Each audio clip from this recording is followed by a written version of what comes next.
दोस्तों, एक बार गरुड़ जी भगवान श्री कृष्ण के पास आते हैं और कहते हैं, हे प्रभु, आपने मुझे मनुष्य की जन्म से लेकर मृत्यु तक की सभी अवस्थाओं के बारे में बताया है। मनुष्य की मृत्यु के उपरांत किए जाने वाले सभी क्रियाओं के विषय में भी बताया है, किंतु हे प्रभु, मेरे मन में एक शंका उत्पन्न हो रही है जिसका निवारण केवल आप ही कर सकते हैं। भगवान श्री कृष्ण कहते हैं, हे गरुड़, तुम्हारे मन में जो भी शंका हो निसंकोच होकर पूछ लो, तुम्हारी हर शंका का समाधान करना मेरा कर्तव्य है। पक्षीराज गरुड़ कहते हैं, हे प्रभु, अब मेरे मन में यह जानने की जिज्ञासा हो रही है कि मनुष्य को कौन से कार्य निर्वस्त्र होकर नहीं करने चाहिए। निर्वस्त्र होकर इन कार्यों को करने से मनुष्य को कौन सा पाप लगता है तथा इनके पीछे क्या कारण है। तब भगवान श्री कृष्ण कहते हैं, हे पक्षीराज गरुड़, आज तुमने उत्तम प्रश्न किया है। तुम्हारे इस प्रश्न के उत्तर में समस्त मानव जाति का कल्याण छिपा हुआ है। तुमने यह सत्य ही कहा है कि मनुष्य को कभी निर्वस्त्र होकर भोजन, स्नान तथा शयन नहीं करना चाहिए। निर्वस्त्र होकर यह तीन काम करने से इसका मनुष्य के जीवन पर अशुभ प्रभाव पड़ता है। तुम्हारे इन प्रश्नों के उत्तर देने से पूर्व मैं तुम्हें एक ब्राह्मण का प्राचीन इतिहास सुनाता हूँ। इस प्राचीन कथा के माध्यम से तुम्हें तुम्हारे सभी प्रश्नों के उत्तर प्राप्त हो जाएंगे, इसीलिए तुम इस कथा को ध्यान से सुनो। इस कथा को सुनने मात्र से ही मनुष्य के पापों का नाश होता है। गरुड़ जी कहते हैं, हे प्रभु, आपके मुख से इस कथा को सुनना मेरा सौभाग्य है। कृपया आप मुझसे वह कथा सुनाइए। मैं इसे ध्यान से पूरा सुनूंगा और तीनों लोकों में इसका प्रचार करूंगा। तो दोस्तों, कथा शुरू करने से पहले अगर आपने अभी तक वीडियो को लाइक नहीं किया है तो कर दे, और हमारे चैनल एसजे इंस्पिरेशन को सब्सक्राइब नहीं किया है तो कर ले। तो दोस्तों, भगवान श्री कृष्ण कहते हैं, हे गरुड़, अच्छा ठीक है, अब तुम इस कथा को ध्यान से सुनो। मैं तुम्हें वह कथा सुनाने जा रहा हूँ। प्राचीन काल की बात है। मध्य देश में एक अत्यंत शोभायमान नगरी थी। उस नगरी में देव शर्मा नाम का एक विद्वान ब्राह्मण रहता था। उसने चारों वेदों का तथा समस्त शास्त्रों का अध्ययन किया हुआ था। वह नित्य भगवत गीता का पठन किया करता था। देव शर्मा भगवान विष्णु का परम भक्त था। नित्य भगवान विष्णु की पूजा आराधना किया करता था। एक दिन देव शर्मा तीर्थ स्थान पर जाने के लिए घर से निकलता है। वह अपने साथ भोजन बनाने के लिए थोड़े से चावल ले लेता है। देव शर्मा घने जंगलों से तीर्थ स्थान के लिए चलने लगता है। बहुत देर तक चलने के बाद देव शर्मा जंगल में स्थित एक जलाशय के समीप पहुंच जाता है। वह जलाशय अत्यंत सुंदर था। उसके चारों ओर हरियाली और सुंदर वृक्ष थे। फिर वह ब्राह्मण उस जलाशय से पानी पी लेता है और वहीं पर भोजन करके विश्राम करने का विचार करता है। देव शर्मा अग्नि जलाने के लिए लकड़ी इकट्ठा करने निकलता है। तभी उसे जलाशय के पास एक विचित्र दृश्य दिखाई पड़ता है। उस जलाशय के आसपास के सभी वृक्ष तथा पौधे हरे भरे होते हैं, किंतु केवल दो वृक्ष एकदम सूखे हुए तथा मृत दिखाई पड़ते हैं। उन वृक्षों को देखकर देव शर्मा को बड़ा आश्चर्य होता है। वे इस प्रकार से सोचने लगता है, बड़ी ही विचित्र बात है। इस जंगल के सभी पेड़ पौधे हरे भरे हैं, किंतु यह दो पेड़ तो एकदम से सूखे हुए हैं। इन पर ना तो पत्ते हैं और ना ही छाल है। इन वृक्षों की ऐसी हालत किस कारण से हुई, इतना सोचते हुए वह मन ही मन प्रसन्न हो जाता है और कहता है, चलो अच्छी बात है, आग जलाने के लिए सूखी लकड़ी का इंतजाम भी हो गया। देव शर्मा उन सूखे हुए वृक्षों के पास जाता है और उनकी टहनियां तोड़ने लगता है।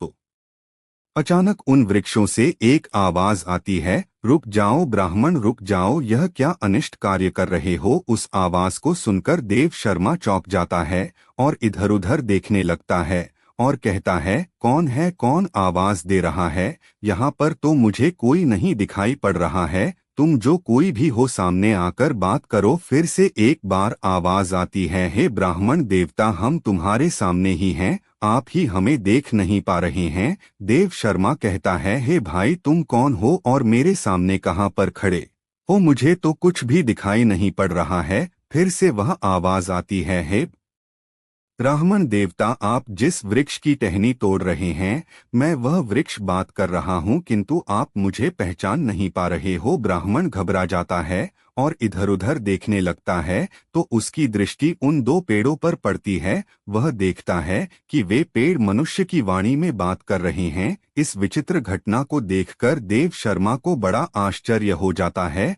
वह कहने लगता है, बड़ी ही विचित्र बात है, यह मृत पेड़ तो मनुष्यों की वाणी में बात कर रहे हैं। यह प्रभु की कैसी विचित्र लीला है। देव शर्मा उन मृत वृक्षों से कहने लगता है, हे वृक्षों, तुम कौन हो और तुम मनुष्य की वाणी में कैसे बात कर रहे हो, और तुम्हें वृक्षों का शरीर कैसे मिला। तुम्हारे समीप इतना बड़ा जलाशय होने के बावजूद भी तुम सूखे हुए हो और बाकी सभी पेड़ पौधे हरे भरे हैं। आखिर ऐसा कैसे संभव है। देव शर्मा की बात सुनकर वह पेड़ बोलने लगता है, हे ब्राह्मण देवता, हमारी ऐसी दशा हमारे कर्मों के कारण ही हुई है। हमने पिछले जन्म में जो पाप किए थे उसी का फल भुगत रहे हैं। देव शर्मा कहता है, हे वृक्ष, कृपा करके आप मुझे आपके पिछले जन्म का वृतांत सुनाइए। तब वह वृक्ष बोलने लगता है, हे ब्राह्मण देवता, अब हम आपको हमारे पिछले जन्म का वृतांत सुनाते हैं। पूर्व काल में मैं धनेश्वर नाम का वैश्य था और यह मेरी पत्नी दुर्मति थी। हम दोनों ही कांचीपुरते थे।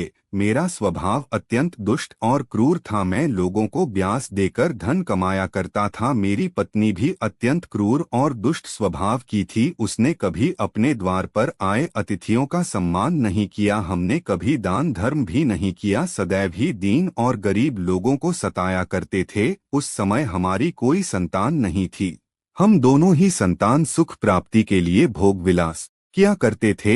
हम निर्वस्त्र होकर स्नान किया करते थे और निर्वस्त्र होकर ही शयन किया करते थे। अनेक वर्षों तक भोग विलास करने पर भी हमें संतान सुख प्राप्त नहीं हुआ। मैंने कभी अपने पूर्वजों के लिए श्राद्ध नहीं किया, उनके लिए कभी दान धर्म भी नहीं किया, जिस कारण से मेरे सभी पूर्वज रुष्ट हो गए। मेरा मन सदैव ही कामवासना से भरा हुआ रहता था। हम दोनों पति पत्नी दिन रात भोग विलास किया करते थे। निर्वस्त्र होकर ही स्नान भोजन तथा शयन किया करते थे, जिससे समस्त देवी देवता और पितृ भी हमसे रुष्ट हो गए। इस प्रकार से अनेक वर्ष बीत जाने के पश्चात हम पुत्र प्राप्ति की कामना से तीर्थ यात्रा पर निकले। रास्ते में जाते समय एक नदी किनारे हमने निर्वस्त्र होकर संबंध बनाया। दुर्भाग्य से उसी नदी में डूबकर हम दोनों की मृत्यु हो गई। मृत्यु के पश्चात हमें ले जाने के लिए यमराज के दो दूत प्रकट हुए। वे दूत हमें पकड़कर यमपुरी ले गए। यमपुरी का दृश्य अत्यंत भयंकर था। यमराज विशालकाय सिंहासन पर बैठे हुए थे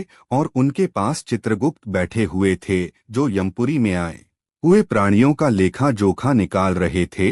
जब मेरी बारी आई तो यम के दूतों ने मुझे यमराज के सामने खड़ा कर दिया। फिर चित्रगुप्त यमराज से कहने लगे, हे धर्मराज, इस वैश्य ने तो अपने जीवन में कभी कोई पुण्य का काम नहीं किया है। इसने अपने पूर्वजों का सदैव ही अनादर किया है। इसने सदैव ही निर्वस्त्र होकर स्नान भोजन तथा शयन किया है, इसीलिए यह केवल नरक जाने के ही योग्य है। इस प्रकार से चित्रगुप्त ने मेरे कर्मों का लेखा जोखा यमराज को बताया। यमराज मुझे देखकर कहने लगे, अरे दुष्ट, तूने तो कभी कोई पुण्य के काम नहीं किए हैं।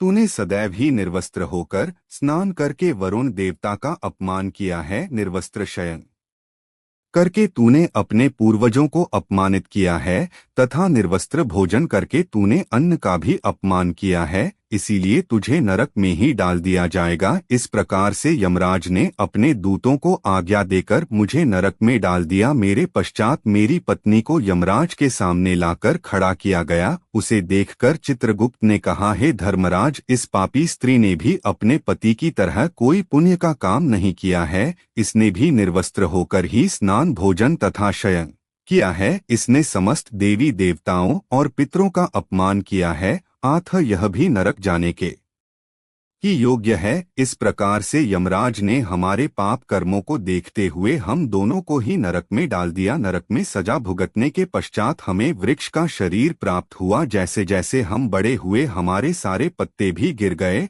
और हमारी छाल भी नष्ट हो गई। निर्वस्त्र कार्य करने के कारण इस जन्म में वृक्ष के रूप में हमारा वृक्ष रूपी शरीर भी नग्न हो गया और हम कष्ट भुगत रहे हैं। हे देव शर्मा, कृपा करके हमें इस कष्ट से मुक्ति दिलाने के लिए कोई उपाय कीजिए। इस प्रकार से उन दोनों की बात सुनकर देव शर्मा को उन पर बड़ी दया आ गई। देव शर्मा उसी स्थान पर बैठकर भगवान विष्णु की प्रार्थना करने लगा और वृक्ष बने उस वैश्य और उसकी पत्नी की मुक्ति की कामना करने लगा। देव शर्मा कहने लगा, हे प्रभु, मैं अपने भगवत गीता के पाठ का पुण्य इन वैश्य पति पत्नी को प्रदान करता हूँ। कृपा करके आप इन दोनों को मुक्ति प्रदान कीजिए। इतना कहते ही वे दोनों वृक्ष धड़ाम से टूटकर जमीन पर गिर पड़े और उसके अंदर से अत्यंत सुंदर वस्त्र परिधान किया हुआ वैश्य और उसकी पत्नी प्रकट हुए। फिर उस स्थान पर भगवान विष्णु के दो पार्षद प्रकट हुए और उन दोनों को दिव्य विमान में